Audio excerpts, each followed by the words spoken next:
Hello বন্ধুরা, তোমরা সবাই কেমন আছো? আশা করি ভালোই আছো। তো চলে আসলাম নতুন আরেকটা ভিডিও নিয়ে। আর আজকের ভিডিওতে তোমাদেরকে দেখাবো যে আমি ইনকিউবেটরের মধ্যে ডিম কীভাবে বসাই এবং কি জিনিস লাগে তোমার হচ্ছে ডিম বসিয়ে সেই ডিম থেকে বাচ্চা ফোটাতে। তো চলো দেরি না করা যাক, দেখা যাক। তো প্রথমে আমরা দেখতেই পাচ্ছ যে এখানে তোমার হচ্ছে খড় মানে কারি এখানে ছোট ছোট করে আমরা কেটে নিয়েছি। এবার কারি কেটে নিয়েছি, এবার ইনকিউবেটরের মধ্যে কারিগুলো আমরা এখানে ছিটিয়ে দেবো।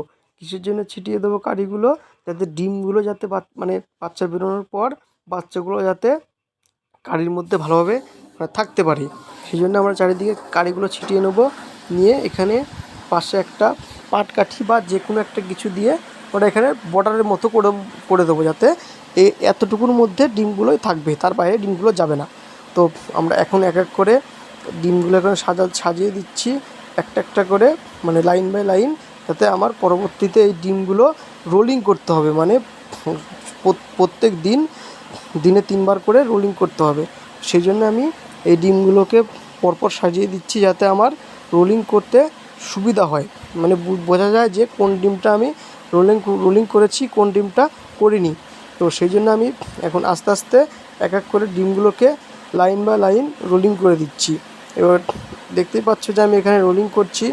এবার রোলিং হয়ে গেলে আরও যে কী লাগে, কী সামগ্রী লাগে, এখানে আমরা কিন্তু তোমাদেরকে ভিডিওর মাধ্যমে দেখাবো এবং ভিডিওটা স্কিপ না করে শেষ অবধি তোমাদেরকে দেখতে হবে। তো দেখতেই পাচ্ছ বন্ধুরা, আমার কিন্তু এখানে রোলিং করা প্রায় কমপ্লিট।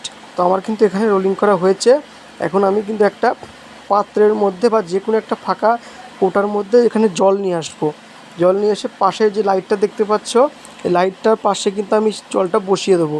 এই জলটা কী কাজে লাগে তোমাদেরকে আমি বলছি। জলটা তোমার ডিমের ভিতরে যে অক্সিজেন সাপ্লাই করে, সেই জন্য এই জলটা অক্সিজেন সাপ্লাই করতে কাজে লাগে। আর যে এই উপরে যে জিনিসটা দেখতে পাচ্ছ তারের মতো, সেটা কিন্তু মেইন জিনিস। এটার মাধ্যমেই কিন্তু তোমার হচ্ছে আর্দ্রতা নিয়ন্ত্রণ হয়। তো ফাইনালি এখন আমরা উপরে একটা কিছুর মধ্যে উপরে লিখে দেবো ডেটটা, যাতে আমাদের বুঝতে সুবিধা হয় যে আমরা ডিমটা কবে বসিয়েছি এবং বাচ্চা কবে ফুটবে। সেই জন্য আমরা কিন্তু একটা কেসপেন টাইপের জিনিস নিয়েছি এবং সেটা কিন্তু ইনকিউবেটরের উপরে লিখে দিচ্ছি। এখানে দেখতেই পাচ্ছ যে আমরা কিন্তু ডিমগুলো 12 তারিখে বসালাম, 12 তারিখ, 12/5/25।